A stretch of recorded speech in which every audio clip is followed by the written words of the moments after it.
नमस्कार, मैं हूं निकिता और आप देख रहे हैं सत्य हिंदी। एक नजर डालते हैं अब तक की सुर्खियों पर। सुप्रीम कोर्ट ने मुस्लिम पर्सनल लॉ के तहत होने वाले तलाक हसन में मौजूद खामियों पर कड़ी आपत्ति जताई है। कोर्ट ने नाराजगी जताई कि कई पति खुद सामने आने की बजाय वकील के जरिए तलाक नोटिस भेजते हैं और फिर बाद में तलाक देने से इनकार कर देते हैं और पत्नी के दोबारा शादी करने पर उसे बहुविवाह का आरोप लगाकर ब्लैकमेल करते हैं। यह मामला पत्रकार बेनजीर हीना और एक अन्य महिला की याचिका पर सुनवाई के दौरान सामने आया। बेनजीर ने बताया कि उनके पति ने तीनों तलाक नोटिस वकील के माध्यम से भेजे, जिन पर पति के हस्ताक्षर तक नहीं थे और बाद में दूसरी शादी कर ली, जबकि उन्हें सिर्फ 17,000 रुपए दिए गए। कोर्ट ने सवाल उठाया कि क्या वकील तलाक दे सकता है? बिना हस्ताक्षर वाले नोटिस को मान्य कैसे माना जाए और यह प्रथा गाँव कस्बों की महिलाओं के लिए कितना शोषणकारी बन सकती है? जस्टिस सूर्यकांत ने तलाक देने वाले पति को अगली तारीख पर कोर्ट में पेश होने का निर्देश दिया।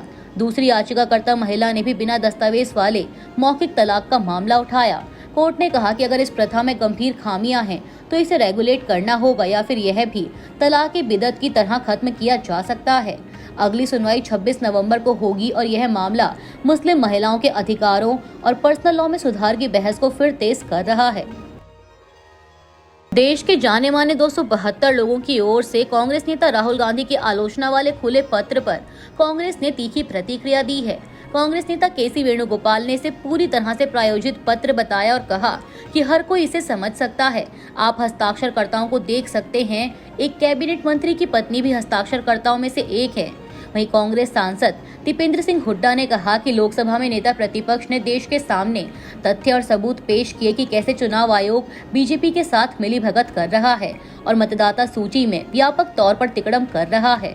उन्होंने कहा कि चुनाव आयोग को सवालों के जवाब देने चाहिए, लेकिन ऐसा लगता है कि किसी अदृश्य ताकत की ओर से सवाल पूछे जा रहे हैं। मुझे लगता है कि हमारे देश के लोकतंत्र और संविधान को बचाने के लिए चुनावी प्रक्रिया का निष्पक्ष होना और सभी सवालों के जवाब देना जरूरी है। उन्होंने आरोप लगाया कि मुख्य चुनाव आयुक्त ज्ञानेश कुमार सीईसी के रूप में काम करने की बजाय बीजेपी के पन्ना प्रमुख के रूप में काम कर रहे हैं। इसके अलावा कांग्रेस नेता सलमान खुर्शीद ने कहा कि उन्हें यानी चुनाव आयोग को राहुल गांधी की ओर से पेश किए गए सबूतों पर जवाब देना चाहिए। अगर आप सबूत खारिज करते हैं तो आपको इसका आधार देना चाहिए।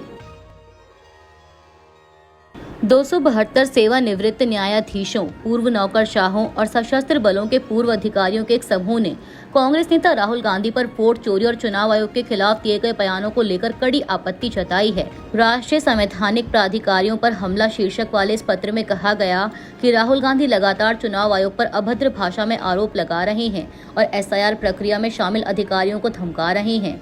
पत्र पर 16 सेवानिवृत्त न्यायाधीशों, 123 नौकरशाहों और 133 सशस्त्र बल अधिकारियों ने हस्ताक्षर किए हैं। हस्ताक्षरकर्ताओं का कहना है कि राहुल गांधी बिना सबूत पेश किए गंभीर आरोप लगा रहे हैं और लोक सेवकों को अपने कर्तव्य निभाने से डराने की कोशिश कर रहे हैं। पत्र में यह भी आरोप लगाया गया कि उन्होंने दावा किया है कि उनके पास वोट चोरी के 100% सबूत हैं, लेकिन कोई औपचारिक शिकायत नहीं दी गई। पत्र के मुताबिक चुनाव आयोग ने अपनी एसआईआर प्रक्रिया पारदर्शी रूप से और अदालत द्वारा तय मानकों के अनुसार अपनाई है। समूह ने कहा कि संस्थाओं पर ऐसे हमले राजनीतिक हताशा को दर्शाते हैं और लोकतांत्रिक व्यवस्था के लिए चिंताजनक हैं। बिहार में नई सरकार के गठन की प्रक्रिया तेज हो गई है। एनडीए विधायक दल का नेता चुने जाने के बाद नीतीश कुमार ने बुधवार शाम को राज्यपाल आरिफ मोहम्मद खान से मुलाकात कर सरकार बनाने का दावा पेश किया। इस दौरान सम्राट चौधरी, विजय सिन्हा, चिराग पासवान, जीतन राम मांझी, धर्मेंद्र प्रधान सहित एनडीए के कई वरिष्ठ नेता मौजूद थे। गुरुवार सुबह 11:30 बजे पटना के गांधी मैदान में शपथ ग्रहण समारोह होगा, जहां नीतीश कुमार 10वीं बार बिहार के मुख्यमंत्री के रूप में शपथ लेंगे।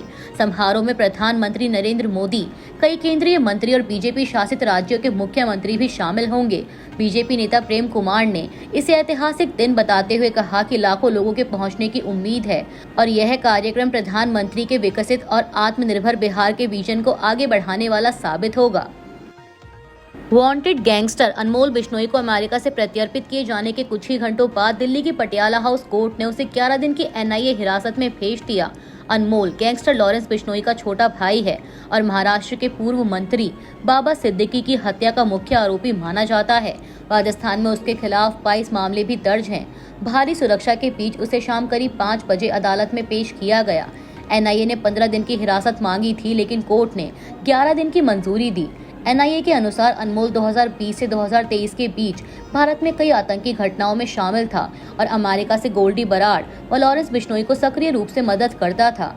एजेंसी ने बताया कि अनमोल 2022 में नेपाल के रास्ते भारत से भागा और कई देशों से होकर अमेरिका पहुंचा।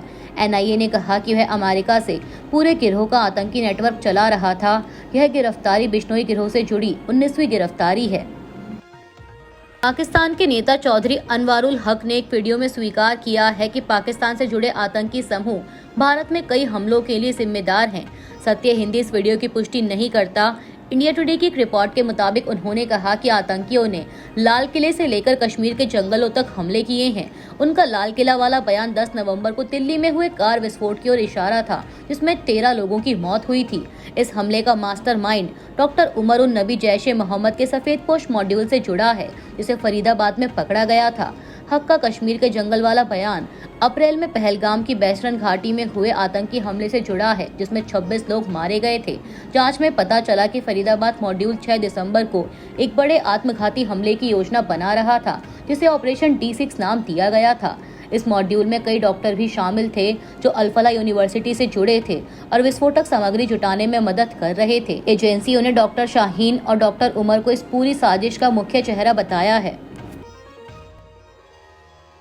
पश्चिम बंगाल में विशेष गहन मतदाता सूची पुनरीक्षण यानी SIR को लेकर तनाव बढ़ता जा रहा है। बुधवार को एक और बूथ लेवल अधिकारी यानी BLO शांतिमनु एक्का ने कथित रूप से काम के अत्यधिक दबाव के कारण आत्महत्या कर ली। वह जलपाईगुड़ी की रंगामती पंचायत में BLO और आंगनवाड़ी कार्यकर्ता थी। परिवार का दावा है कि डोर टू डोर सर्वे और फॉर्म वितरण के भारी बोझ की वजह से वह अवसाद में चली गई थी। घटना के कुछ ही घंटों बाद मुख्यमंत्री ममता बनर्जी ने चुनाव आयोग पर तीखा हमला बोला। उन्होंने कहा कि SIR की वजह से अब तक 28 लोगों की जान जा चुकी है और यह अनाप शनाप बोझ तुरंत रोका जाना चाहिए। उन्होंने आरोप लगाया कि पहले जो काम 3 साल में होता था, उसे अब चुनाव से पहले 2 महीनों में जबरदस्ती कराया जा रहा है, जिससे BLOs पर अमानवीय दबाव पड़ रहा है। यह पिछले 10 दिनों में BLO की मौत की दूसरी घटना है। हाल ही में पूर्वी बर्दवान में एक BLO की कथित तौर पर काम के दबाव से मौत हुई थी। SIR इस समय 12 राज्यों में चल रहा है, लेकिन विपक्षी दलों TMC, कांग्रेस, TMK और वाम दल का आरोप है कि इसका इस्तेमाल खास समुदाय के नाम मतदाता सूची से हटाने और NRC जैसी प्रक्रिया थोपने के लिए किया जा रहा है। बिहार में SIR के दौरान 65 लाख नाम हटाए गए थे और मामला सुप्रीम कोर्ट पहुंचा, जहां अदालत ने इलेक्शन कमीशन ऑफ इंडिया से प्रक्रिया की पारदर्शिता और डेटा सुरक्षा सुनिश्चित करने को कहा। विपक्ष SIR को वोट चोरी बताते हुए देश भर में बड़े आंदोलन की तैयारी कर रहा है।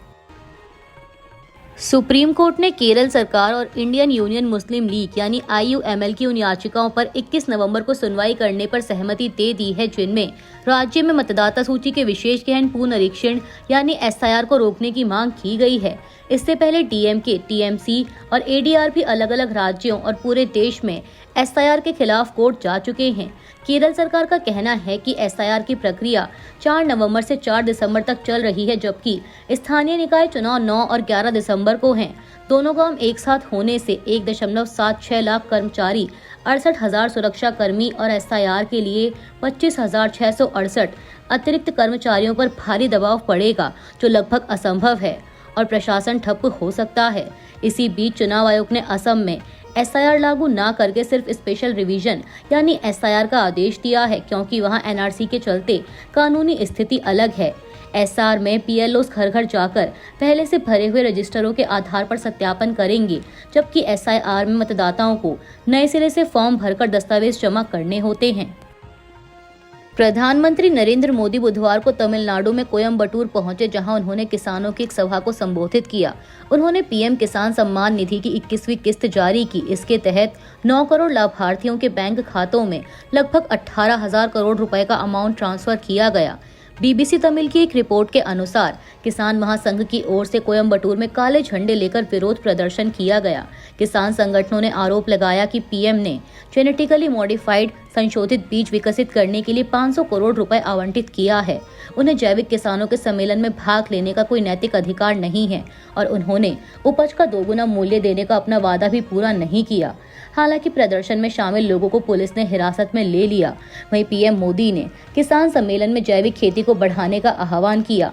अपने भाषण की शुरुआत में उन्होंने कहा कि जब यहाँ मंच पर आया तो मैं देख रहा था कि काफी किसान भाई बहन गमछा घुमा रहे थे। बिहार की हवा मेरे आने से पहले ही पहुँच गई है। उन्होंने कहा कि प्राकृतिक खेती एक ऐसा विषय है जो मेरे दिल के बहुत करीब है। मैं तमिलनाडु के सभी किसान साथियों को दक्षिण भारत प्राकृतिक खेती शिखर सम्मेलन के इस अभूतपूर्व आयोजन के लिए शुभकामनाएं देता हूं। महाराष्ट्र में महायुति सरकार के भीतर तनाव लगातार बढ़ रहा है। विधानसभा चुनाव के सिर्फ 1 साल बाद ही बीजेपी पर आरोप लग रहा है कि वह अपने ही सहयोगियों एकनाथ शिंदे की शिवसेना और अजीत पवार की एनसीपी के नेताओं और कार्यकर्ताओं को तोड़कर अपने पाले में ला रही है। इसी वजह से मंगलवार को शिवसेना के सभी मंत्री एकनाथ शिंदे को छोड़कर कैबिनेट की बैठक में शामिल नहीं हुए। बाद में इन मंत्रियों ने मुख्यमंत्री देवेंद्र फडणवीस से मिलकर राज्य बीजेपी अध्यक्ष रविंद्र चौहान की आक्रामक भर्ती मुहिम पर नाराजगी जताई। कल्याण डोंबिवली में हाल ही में कई शिवसेना पार्षद और पूर्व पार्षद बीजेपी में शामिल हुए, जो शिंदे के बेटे और सांसद डॉक्टर श्रीकांत शिंदे का मजबूत इलाका माना जाता है। इस भर्ती अभियान पर शिवसेना मंत्रियों ने खुलकर आपत्ति जताई और कहा कि गठबंधन में न्यूनतम मर्यादा होनी चाहिए। कुछ नेताओं ने संकेत दिया कि अगर बीजेपी सहयोगियों को कमजोर करती रही तो वे दूसरे विकल्प भी देख सकते हैं। इससे पहले भी कई विवाद सामने आए हैं, जैसे उद्धव ठाकरे को स्मारक समिति का अध्यक्ष बनाए रखना, ठाणे नवी मुंबई में शिंदे विरोधी गणेश नाइक को जिम्मेदारी देना और अजीत पवार के बेटे पार्थ से जुड़े जमीन सौदे पर चर्चा। हाल ही में शिंदे और अजीत पवार दोनों दिल्ली जाकर बीजेपी नेतृत्व से भी मिले थे, लेकिन उनकी वार्ता का विवरण सामने नहीं आया। बिहार विधानसभा चुनाव में जनसुराज पार्टी की करारी हार के बाद प्रशांत किशोर ने स्वीकार किया है कि चुनाव न लड़ना उनकी गलती हो सकती है। एनडीटीवी से बात करते हुए उन्होंने कहा कि अगर उन्हें अंदाजा होता कि पार्टी हार जाएगी तो वे अपना समय, पैसा और विश्वसनीयता जोखिम में नहीं डालते। किशोर की जनसुराज पार्टी ने लगभग सभी 243 सीटों पर चुनाव लड़ा, लेकिन एक भी सीट पर नहीं जीत सकी और करीब 4% वोट ही मिले। उन्होंने कहा कि उन्होंने कोई निजी सर्वे नहीं किया था और अंधाधुंध दांव लगा दिया। हार की जिम्मेदारी लेते हुए प्रशांत किशोर ने कहा कि अब वे और दोगुनी मेहनत करेंगे और पीछे हटने वाले नहीं हैं। अपनी नाकामी के लिए वे 20 नवंबर को गांधी भीतिहरवा आश्रम में 1 दिन का मौन व्रत रखेंगे।